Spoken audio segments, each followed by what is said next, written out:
राधे राधे। सभी भक्तों को सादर प्रणाम। आप सभी भक्तों का दिन मंगलमय हो।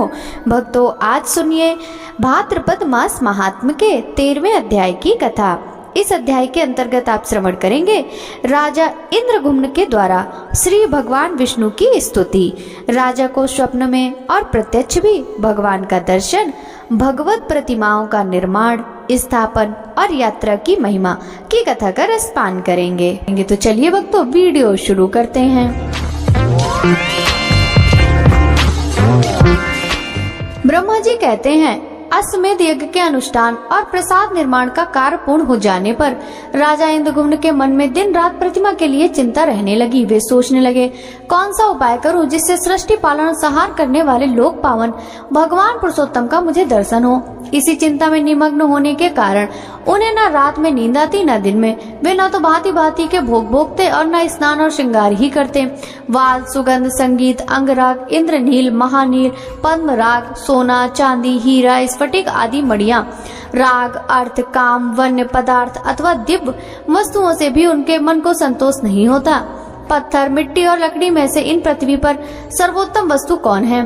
किससे भगवान विष्णु की प्रतिमा का निर्माण ठीक हो सकता है? इस प्रकार की चिंता में पड़े उन्होंने पाशरात्र की विधि से भगवान पुरुषोत्तम का पूजन किया और अंत में इस प्रकार स्तवन आरंभ किया। वासुदेव, आपको नमस्कार है। आप मोक्ष के कारण हैं। आपको मेरा नमस्कार है। संपूर्ण लोकों के स्वामी परमेश्वर, आप इस जन्म मृत्यु रूपी संसार सागर से मेरा उद्धार कीजिए। पुरुषोत्तम, आपका स्वरूप निर्मल आकाश के समान है। आपको नमस्कार है। सबको अपनी ओर खींचने वाले संकर्षण, आपको प्रणाम है। धरतीधर, आप मेरी रक्षा कीजिए। हेम गर्भ की सी आभा वाले, आपको नमस्कार है। मकर ध्वज, आपको प्रणाम है। रतिकांत, आपको नमस्कार है। समरासुर का संहार करने वाले प्रद्युम्न, आप मेरी रक्षा कीजिए। भगवान, आपका श्रीअंग अंजन के समान श्याम है। भक्त वत्सल, आपको नमस्कार है। अनिरुद्ध, आपको प्रणाम है। आप मेरी रक्षा करें और वरदायक बने। संपूर्ण देवताओं के निवास स्थान, आपको नमस्कार है। देवप्रिय, आपको प्रणाम है। नारायण, आपको नमस्कार है। आप मुझ शरणागत की रक्षा कीजिए। बलवानों में श्रेष्ठ बलराम, आपको प्रणाम है। हलायुध, आपको नमस्कार है। चतुर्मुख जगत धाम प्रपितामह, मेरी रक्षा कीजिए। नील मेघ के समान आभा वाले घनश्याम, आपको नमस्कार है। देव पूजित परमेश्वर, आपको प्रणाम है। सर्वव्यापी जगन्नाथ, मैं भाव सागर में डूबा हुआ हूँ, मेरा उद्धार कीजिए। प्रलाग्नि के समान तेजस्वी तथा दहकते हुए नेत्रों वाले पराक्रमी दैत्य शत्रु नृसिंह, आपको नमस्कार है। आप मेरी रक्षा कीजिए। पूर्व काल में महावाराह रूप धारण करके आपने जिस प्रकार इस पृथ्वी का रसातल से उद्धार किया था, उसी प्रकार मेरा भी दुख के समुद्र से उद्धार कीजिए। कृष्ण, आपके इन वरदायक स्वरूपों का मैंने स्तवन किया। ये बलदेव आदि जो पृथक रूप में स्थित दिखाई देते हैं, आपके ही अंग हैं। देवेश, प्रभु, अच्युत, गरुण आदि पार्षद, आयुधों सहित दिक्पाल तथा केशव आदि जो आपके अन्य भेद मनुष्यों द्वारा बतलाए गए हैं, उन सब का मैंने पूजन किया। प्रसन्न तथा विशाल नेत्र वाले जगन्नाथ देवेश्वर, पूर्वोक्त सब स्वरूपों के साथ मैंने आपका स्तवन और वंदन किया। आप मुझे धर्म, अर्थ, काम एवं मोक्ष देने वाला वर प्रदान करें। हरे शंकरषण आदि जो आपके भेद बताए गए हैं, वे सब आपकी पूजा के लिए ही प्रकट हुए हैं, अतः वे आपके ही आश्रित हैं। देवेश, वस्तुतः आप में कोई भेद नहीं है। आपके जो अनेक प्रकार के रूप बताए जाते हैं, वे सब उपचार से ही कहे गए हैं। आप तो अद्वितीय हैं, फिर भी कोई भी मनुष्य आपके द्वैत रूप कैसे कह सकता है? हरे, आप एकमात्र व्यापक, चित्त स्वभाव तथा निरंजन हैं। आपका जो परम स्वरूप है वह भाव और आभा से रहित, निर्लेप, निर्गुण, श्रेष्ठ, कूटस्थ, अचल, ध्रुव, समस्त उपाधियों से निर्मुक्त और सत्ता मात्र रूप से स्थित है। प्रभु, उसे देवता भी नहीं जानते, फिर मैं कैसे उसे जान सकता हूँ? इसके सिवा आपका जो अपर स्वरूप है वह पीताम्बरधारी और 4 भुजाओं वाला है। उसके हाथों में शंख, चक्र और गदा सुशोभित है। वह मुकुट और अंगद धारण करता है। उसका वक्षा स्थल श्री वत्स चिन्ह से युक्त है तथा वह वनमाला से विभूषित रहता है। उसी की देवता तथा आपके अन्य शरणागत भक्त पूजा करते हैं। देव, आप सब देवताओं में श्रेष्ठ एवं भक्तों को अभय देने वाले हैं। कमल नयन, मैं विषयों के समुद्र में डूबा हुआ, आप मेरी रक्षा कीजिए। लोकेश, मैं आपके सिवा और किसी को नहीं देखता। जिसकी शरण में जाऊं, कमलाकांत मधुसूदन मुझ पर प्रसन्न होइए। मैं बुढ़ापे और सैकड़ों व्याधियों से युक्त हो भांति भांति के दुखों से पीड़ित हूँ तथा अपने कर्म पास में बंधकर हर्ष सुख में मग्न हो विवेक शून्य हो गया हूँ। अत्यंत भयंकर घोर संसार समुद्र में गिरा हुआ हूँ। यह विषय रूपी जल राशि के कारण दुस्तर है। इसमें राग द्वेष रूपी मत्स्य भरे पड़े हैं। इंद्र रूपी भवनों से यह बहुत गहरा प्रतीत होता है। इसमें तृष्णा और शोक रूपी रहले व्याप्त हैं। यहाँ न कोई आश्रय है न कोई अवलंब। यह सारहीन एवं अत्यंत चंचल है। प्रभु, मैं माया से मोहित होकर इसके भीतर चिरकाल से भटक रहा हूँ। हजारों भिन्न भिन्न योनियों में बारंबार जन्म लेता हूँ। जनार्दन, मैंने इस संसार में नाना प्रकार के हजारों जन्म धारण किए हैं। अंग सहित वेद, नाना प्रकार के शास्त्र, इतिहास, पुराण तथा अनेक शिल्पों का अध्ययन किया है। यहाँ मुझे कभी असंतोष मिला, कभी संतोष, कभी धन का संग्रह किया, कभी हानि उठाई और कभी बहुत खर्च किए। जगन्नाथ, इस प्रकार मैंने हास, वृद्धि, उदय और अस्त अनेक बार देखे हैं। स्त्री, शत्रु, मित्र तथा बंधु बांधवों के संयोग और वियोग भी देखने को मिले हैं। मैंने अनेक पिता देखे हैं और अनेक माताओं का दर्शन किया है। अनेक प्रकार के जो दुख और सुख हैं, उनके अनुभवों का मुझे अवसर मिला है। भाई, बंधु, पुत्र और कुटुंबी भी प्राप्त हुए हैं। विष्ट और मूत्र की कीस से भरे हुए स्त्रियों के गर्भाशय में भी मैंने निवास किया है। प्रभु, गर्भवास में जो महान दुख होता है, उसका भी मैंने अनुभव किया है। बाल्यावस्था, युवावस्था और वृद्धावस्था में जो अनेक प्रकार के दुख होते हैं, उनसे मैं भी वंचित नहीं रहा। मृत्यु के समय यमलोक के मार्ग में तथा यमराज के घर में जो दुख प्राप्त होते हैं, उनको तथा नरकों में होने वाली यातनाओं को भी मैंने भोगा है। कृमि, कीट, वृक्ष, हाथी, घोड़े, मृग, पक्षी, भैंस, ऊंट, गाय तथा अन्य वनवासी जंतुओं की योनि में मुझे जन्म लेना पड़ा है। समस्त द्विजातियों और शूद्रों के यहाँ भी मेरा जन्म हुआ है। देव, धनी, क्षत्रियों, दरिद्र, तपस्वियों, राजाओं, राजा के सेवकों तथा अन्य देवदारियों के घर में भी मैं अनेक बार उत्पन्न हो चुका हूँ। नाथ, मुझे अनेकों बार ऐसे मनुष्यों का दास होना पड़ा है जो स्वयं दूसरों के दास हैं। मैं दरिद्र, धनी और स्वामी भी रह चुका हूँ। मुझे दूसरों ने मारा और मेरे हाथ से दूसरे मारे गए। मुझे दूसरों ने मरवाया और मैंने भी दूसरों की हत्या करवाई। मुझे दूसरों ने और मैंने दूसरों को अनेकों बार दान दिए। जनार्दन, माता, पिता, सुहृद, भाई और पत्नी के लिए मैंने लज्जा छोड़कर धनियों, श्रोतियों, दरिद्रों और तपस्वियों के सामने दीनता से भरी बातें कही। प्रभु, देवता, पशु, पक्षी, मनुष्य तथा अन्य स्थावर जंगम भूतों में ऐसा कोई स्थान नहीं है जहाँ मेरा जाना ना हुआ हो। जगतपते, कभी नरक में और कभी स्वर्ग में मेरा निवास रहा। कभी मनुष्य लोक में और कभी तिर्यक योनियों में जन्म लेना पड़ा।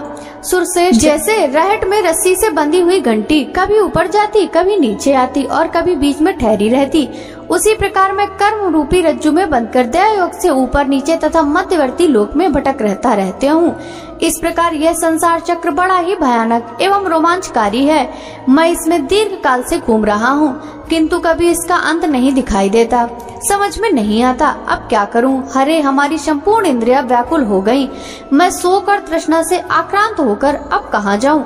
मेरी चेतना लुप्त हो रही है। देव, इस समय व्याकुल होकर मैं आपकी शरण में आया हूँ। कृष्ण, मैं संसार समुद्र में डूबकर दुख भोगता हूँ, मुझे बचाइए। जगन्नाथ, यदि आप मुझे अपना भक्त मानते हैं तो मुझ पर कृपा कीजिए।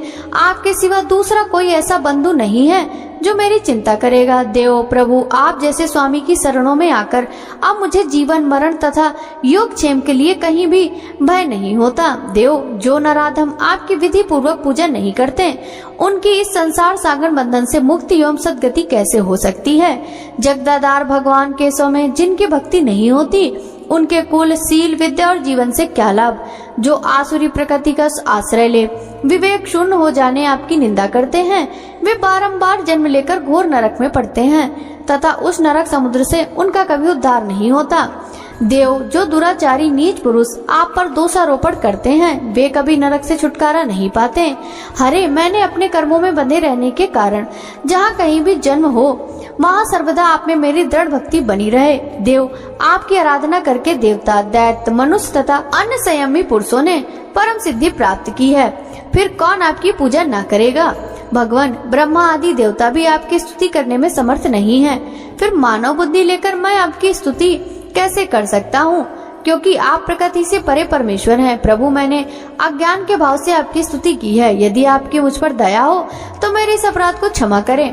हरे साधु पुरुष अपराधी पर भी क्षमा भाव ही रखते हैं। अतः देवेश्वर, आप भक्त स्नेह के वशीभूत होकर मुझ पर प्रसन्न होइए। देव, मैंने भक्ति भाव से चित्त से आपकी स्तुति की है, वह सांग पांग सफल हो। वासुदेव, आपको नमस्कार है। ब्रह्मा जी कहते हैं, राजा इंद्रगुम्न के इस प्रकार स्तुति करने पर भगवान गरुड़ ध्वज ने प्रसन्न होकर उनका सब मनोरथ पूर्ण किया। जो मनुष्य भगवान जगन्नाथ का पूजन करके प्रतिदिन इस स्रोत से उनका स्तवन करता है, वह बुद्धिमान निश्चय ही मोक्ष प्राप्त कर लेता है। जो विद्वान पुरुष तीनों संध्याओं के समय पवित्र हो इस श्रेष्ठ स्रोत का जप करता है, वह धर्म, अर्थ, काम और मोक्ष पाता है।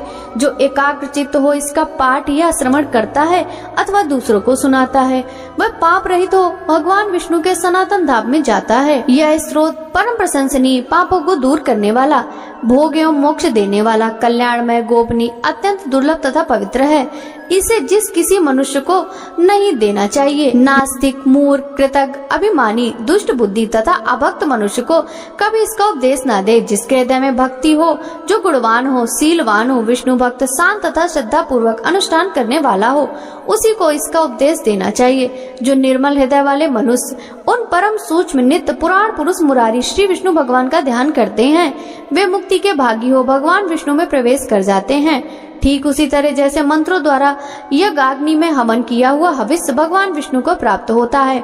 एकमात्र वे देव भगवान विष्णु ही संसार के दुखों का नाश करने वाले तथा परों से भी पर हैं। उनमें भिन्न किसी मनुष्य की वस्तु की सत्ता नहीं है।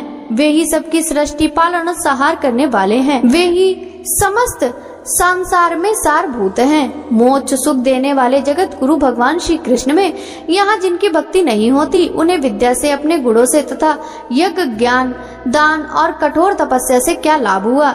जिस पुरुष की भगवान पुरुषोत्तम के प्रति भक्ति है, वही संसार में धन, पवित्र और विद्वान है। वही यज्ञ, तपस्या और गुणों के कारण श्रेष्ठ हैं तथा वही ज्ञानी, दानी और सत्यवादी हैं। ब्रह्मा जी कहते हैं, मुनिवरों, इस प्रकार स्तुति करके राजा ने समस्त कामनाओं को पूर्ण करने वाले सनातन पुरुष जगन्नाथ भगवान वासुदेव को प्रणाम किया और चिंता मग्न हो पृथ्वी पर कुश और वस्त्र बिछाकर भगवान का चिंतन करते हुए वे उसी पर सो गए। सोते समय उनके मन में यही संकल्प था कि सबकी पीड़ा दूर करने वाले देवादिदेव भगवान जनार्दन कैसे मुझे प्रत्यक्ष दर्शन देंगे। सो जाने पर देवादिदेव जगत गुरु भगवान वासुदेव ने राजा को स्वप्न में अपने शंख, चक्र और गदा धारण करने वाले स्वरूप का दर्शन कराया। राजा इंद्रगुम्न ने बड़े प्रेम से भगवान का दर्शन किया। वे शंख और चक्र धारण किए हुए थे। उन्होंने शांग नामक धनुष और बाण भी धारण कर रखे थे। उनका स्वरूप प्रलयकालीन सूर्य के समान देदीप्यमान हो रहा था। वे प्रज्वलित तेज के विशाल मंडल प्रतीत होते थे।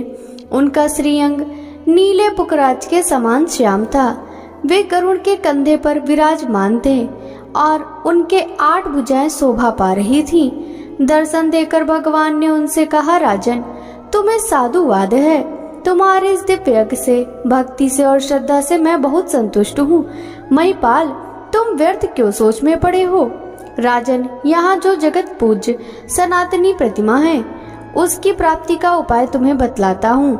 आज की रात बीतने पर निर्मल प्रभात में जब सूर्योदय हो, उस समय अनेक प्रकार के वृक्षों से सुशोभित समुद्र के जल प्रांत में, जहाँ तरंगों से प्रेरित महान जल की राशि दिखाई देती है, वही एक बहुत बड़ा वृक्ष खड़ा है, जिसका कुछ भाग तो जल में है और कुछ स्थल में है। महासमुद्र की लहरों से आहत होने पर भी कंपित नहीं होता। तुम हाथ में कुल्हाड़ी लेकर लहरों के बीच से अकेले ही वहां चले जाना, तुम्हें वह वृक्ष दिखाई देगा। मेरे बताए अनुसार उसको पहचान कर निशंक भाव से उस वृक्ष को काट डालना। उसे काटते समय तुम्हें कोई अद्भुत वस्तु दिखाई देगी। उसी से सोच विचार कर तुम दिव्य प्रतिमा का निर्माण करो। मोह में डालने वाली चिंता छोड़ दो। यो कहकर महाभाग श्री हरि अदृश्य हो गए। वह स्वप्न देखकर राजा को बड़ा विस्मय हुआ।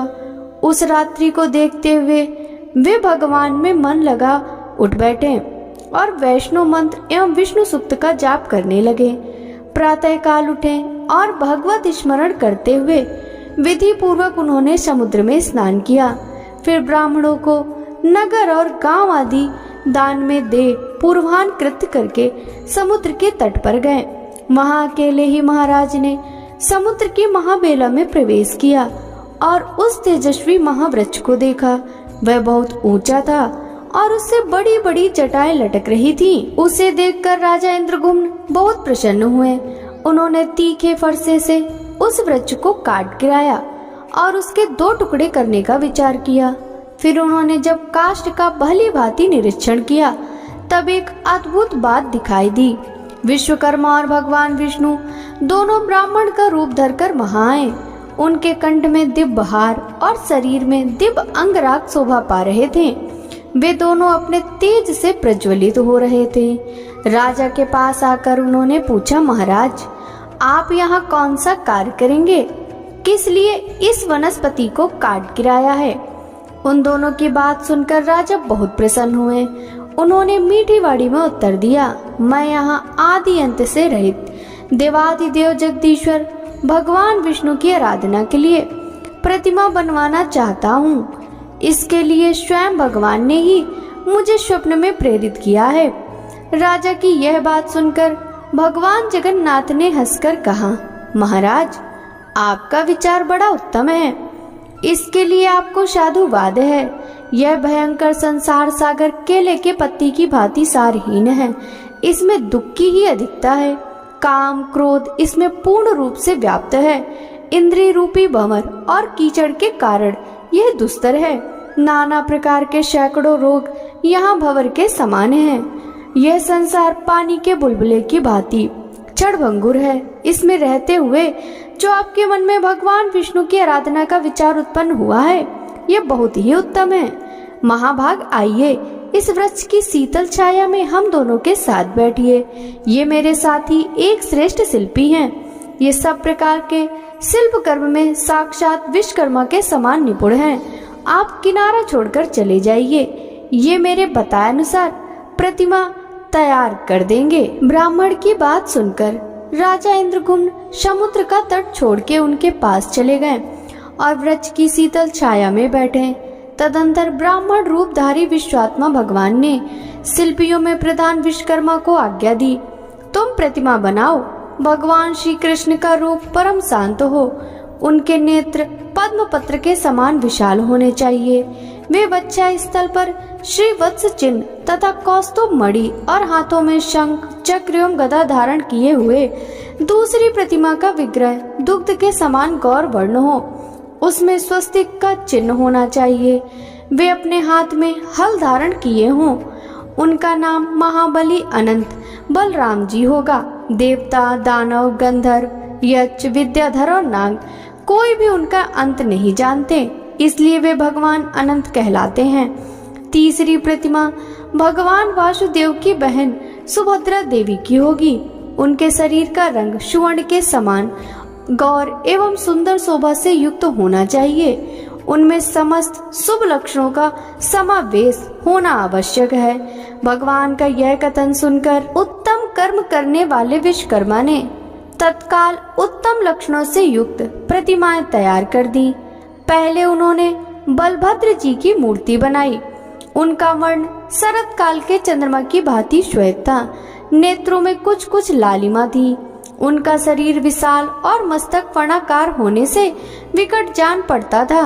वे नील वस्त्र धारण किए बल के अभिमान से उद्वत प्रतीत होते थे। उन्होंने एक कुंडल धारण कर रखा था। उनके हाथों में गदा और मूसल शोभा पाते थे। उनका स्वरूप दिव्य था। द्वितीय विग्रह साक्षात भगवान वासुदेव का था। उनके नेत्र कमल के समान प्रफुल्लित थे। शरीर की कांति नील मेघ के समान श्याम थी।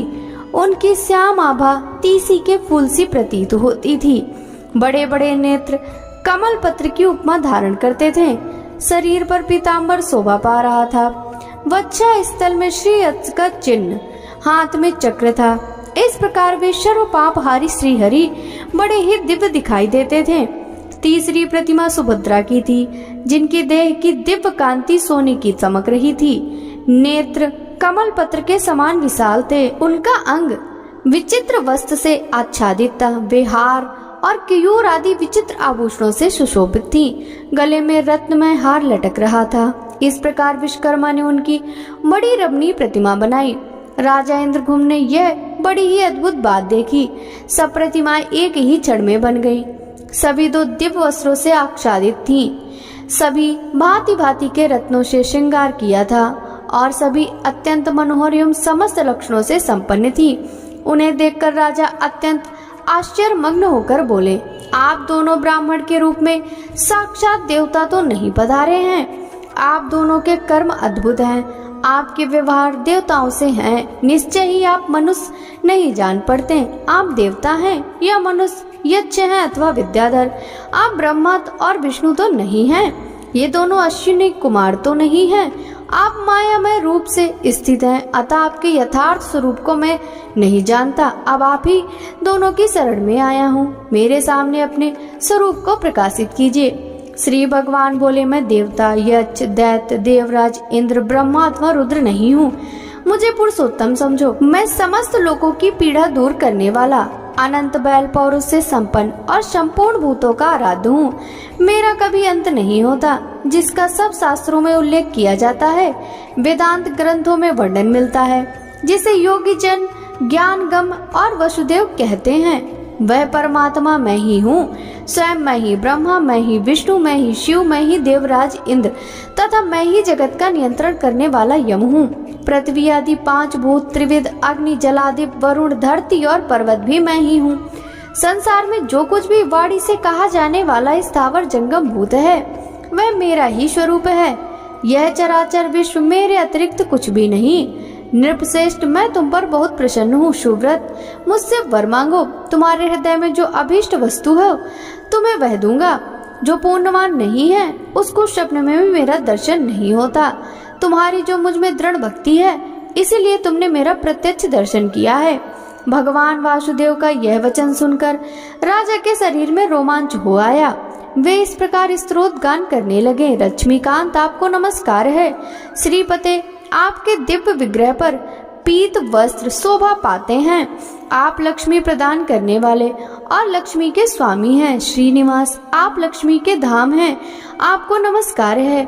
आप आदि पुरुष, ईशान, सबके ईश्वर, सब और मुख वाले, निष्कल एवं सनातन परम देव हैं। आपको मेरा प्रणाम है। आप शब्द और गुणों से अतीत, भाव और अभाव से रहित, निर्लेप, निर्गुण, सूक्ष्म, सर्वज्ञ तथा सबके रक्षक हैं। आपका स्वरूप वर्षा काल के मेघ के समान श्याम है। आप गौ तथा ब्राह्मणों के हित में संलग्न रहते हैं, सबकी रक्षक करते हैं, सर्वत्र व्यापक और सबको उत्पन्न करने वाले हैं। आप शंख, चक्र, गदा और मूसल धारण करने वाले देवता हैं। आपके श्री अंगों की सुषमा नील कमल दल के समान श्याम है। आप क्षीर सागर के भीतर शेष नाग की सैया पर शयन करने वाले हैं। इंद्रियों के नियंता, सर्व पापहारी श्रीहरि, आपको नमस्कार करता हूँ। आप देव देवेश्वर, वरदाता, व्यापक, सर्वलोकेश्वर, मोक्ष के साधक तथा अविनाशी भगवान विष्णु हैं। आपको पुनः मेरा प्रणाम है। इस प्रकार भगवान का स्तवन करके राजा ने हाथ जोड़कर प्रणाम किया और धरती पर मस्तक टेककर कहा, नाथ, यदि आप मुझ पर प्रसन्न हैं तो मैं यह उत्तम वर मांगता हूँ। देवता, असुर, गंधर्व, यक्ष, राक्षस, महानाग, सिद्ध, विद्याधर, शाद, किन्नर, गुहक, महाभाग, ऋषि, नाना शास्त्रों के प्रवीण विद्वान, सन्यासी, योगी, वेद तत्व का विचार करने वाले तथा अन्यान मोक्ष मार्ग के ज्ञाता मनीषी पुरुष, जिन निर्गुण, निर्मल एवं शांत परम पद का ध्यान करते हैं, उस परम दुर्लभ पद को मैं आपके प्रसाद से प्राप्त करना चाहता हूँ। श्री भगवान बोले, राजन, तुम्हारा कल्याण हो। सब कुछ तुम्हारी इच्छा के अनुसार होगा। मेरे प्रसाद से तुम्हें अभिलिषित वस्तु की प्राप्ति होगी। नृपश्रेष्ठ, तुम 10,900 वर्ष तक अपने अखंड साम्राज्य का उपभोग करो। इसके बाद उस दिव्य पद को प्राप्त हो जाओगे, जो देवता और असुरों के लिए भी दुर्लभ है, जिसे पाकर सब मनोरथ पूर्ण हो जाते हैं, जो शांत, गूढ़, अव्यक्त, अव्यय, पर से भी पर, सूक्ष्म, निर्लेप, निष्कल, ध्रुव, चिंता और शोक से मुक्त तथा कार्य और कारण से वर्जित ज्ञेय नामक परम पद है। उसका तुम्हें साक्षात्कार कराऊंगा। उस परमानंद पद को पाकर तुम परम पद मोक्ष को प्राप्त हो जाओगे। राजेंद्र, इस पृथ्वी पर जब तक बादल पानी बरसाते रहेंगे तब तक आकाश, चंद्रमा, सूर्य और तारे दिखते ही रहेंगे। जब तक 7 समुद्र तथा मेरु आदि पर्वत मौजूद रहेंगे तथा जब तक भूलोक में देवताओं की सत्ता बनी रहेगी तब तक इस भूतल पर सर्वत्र तुम्हारी अक्षय कीर्ति छाई रहेगी। तुम्हारे यज्ञांग से प्रकट होने वाला तालाब इंद्रगुम्न सरोवर के नाम से प्रसिद्ध तीर्थ होगा, जिसमें एक बार स्नान करके भी मनुष्य इंद्रलोक प्राप्त कर सकते हैं। जो इस सरोवर के सुंदर तट पर पिंड दान करेगा वह अपनी 21 पीढ़ियों का उद्धार करके इंद्रलोक को जाएगा और वहां विमान पर बैठकर अप्सराओं से पूजित हो गंधर्वों के गीत सुनता हुआ 14 इंद्रों की आयु पर्यंत निवास करेगा। सरोवर के दक्षिण भाग में नई रिक्त कोण की ओर जो बरगद का वृक्ष खड़ा है उसके समीप केवड़े के वन से आच्छादित एक मंडप है जो नाना प्रकार के वृक्षों से व्याप्त है। आषाढ़ के शुक्ल पक्ष की पंचमी को महानक्षत्र में हमारी इन प्रतिमाओं को लेकर आकर लोग 7 दिनों तक मंडप में स्थापित रखेंगे। उस समय बड़ा उत्सव होगा। सोने के दंड लगे हुए चंवर तथा रत्न भूषित व्यंजनों द्वारा सब लोग हमें हवा करेंगे। इस प्रकार मंगल पाठ पूर्वक हमारी स्थापना होगी। ब्रह्मचारी, सन्यासी, स्नातक, वानप्रस्थ, गृहस्थ, सिद्ध तथा अन्य ब्राह्मण नाना प्रकार के पदों वाले स्त्रोतों तथा ऋग, यजु एवं शाम वेद की ध्वनि से बलराम और श्री कृष्ण की स्तुति करेंगे। उस समय जो मनुष्य भक्ति पूर्वक मेरा स्तवन, दर्शन अथवा नमन करेगा वह श्री हरि के शोभा में धाम में विराजेगा। इस प्रकार राजा को वरदान दे विश्वकर्मा सहित भगवान विष्णु वहां से अंतर ध्यान हो गए। राजा के हर्ष की सीमा न रही। उनका शरीर रोमांचित हो गया। उन्होंने भगवान के दर्शन से अपने को कृतकृत्य माना।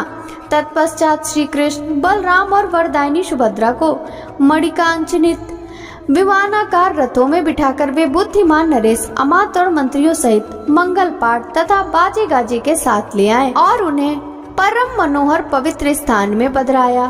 फिर शुभ तिथि, शुभ समय, शुभ नक्षत्र और शुभ मुहूर्त में ब्राह्मणों के द्वारा उनकी प्रतिष्ठा कराई। उत्तम प्रसाद में वेदोक्त विधि पूर्वक प्रतिष्ठा करके उन सब विग्रहों को स्थापित किया। फिर भांति भांति के सुगंधित पुष्पों से विधिवत पूजा करके सुवर्ण, मणि, मोती और नाना प्रकार के सुंदर वस्त्र अर्पण किए। विविध प्रकार के दिव्य रत्न, आसन, ग्राम, नगर, राज्य तथा पुर आदि भी दान किए। इस तरह अनेक प्रकार का दान करके राजा ने समुचित रीति से राज किया और भांति भांति के यज्ञ करके अनेक बार दान दिए। फिर कृत्य होकर राजा ने समस्त परिग्रहों का त्याग कर दिया और अत्यंत उत्कृष्ट स्थान भगवान विष्णु के परम पद को प्राप्त किया। मुनियों ने पूछा, सुरश्रेष्ठ, किस समय पुरुषोत्तम तीर्थ की यात्रा करनी उचित है और प्रभु किस विधि से पंच तीर्थों का सेवन करना चाहिए? स्नान दान रूप एक एक तीर्थ का और देव दर्शन का जो पृथक पृथक फल हो वह सब बताइए। ब्रह्मा जी बोले, जो कुरुक्षेत्र में अपनी इंद्रियों और क्रोध को जीतकर बिना खाए पिए 70,000 वर्षों तक एक पैर से खड़ा होकर तपस्या करता है तथा जो ज्येष्ठ शुक्ल द्वादशी को उपवास पूर्वक भगवान पुरुषोत्तम का दर्शन करता है वह पहले की अपेक्षा अधिक फल का भागी होता है। अतः मुनिवरों, स्वर्गलोक की इच्छा रखने वाले ब्राह्मण आदि को चाहिए कि वे ज्येष्ठ मास में प्रयत्न करके इंद्रिय संयम पूर्वक भगवान पुरुषोत्तम का दर्शन करें। श्रेष्ठ मनुष्य को उचित है कि ज्येष्ठ मास में शुक्ल पक्ष की द्वादशी को विधि पूर्वक पंचतीर्थों का सेवन करके श्री पुरुषोत्तम का दर्शन करें।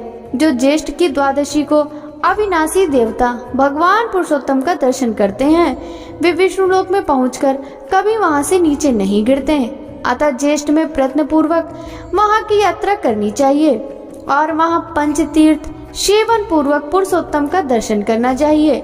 जो अत्यंत दूर होने पर भी प्रतिदिन भक्ति पूर्वक भगवान पुरुषोत्तम का कीर्तन करता रहता है वह शुद्ध चित्त हो भगवान विष्णु के धाम में जाता है। जो श्रद्धा पूर्वक एकाग्र चित्त हो श्री कृष्ण के दर्शनार्थ यात्रा करता है वह सब पापों से मुक्त हो भगवान विष्णु के लोक में जाता है। जो दूर से भगवान पुरुषोत्तम के प्रसाद शिखर पर स्थित नील चक्र का दर्शन करके उसे भक्ति पूर्वक प्रणाम करता है वह मनुष्य सहसा पाप से मुक्त हो जाता है। ब्रह्मा जी कहते हैं, मुनिवरों, कल्प के अंत में जब महासंहार आरंभ हुआ, चंद्रमा, सूर्य और वायु का नाश हो गया, स्थावर जंगम समस्त प्राणी नष्ट होने लगे। उस समय की बात बतलाता हूँ। कथा पसंद आई हो तो वीडियो को लाइक कीजिएगा। राधे राधे।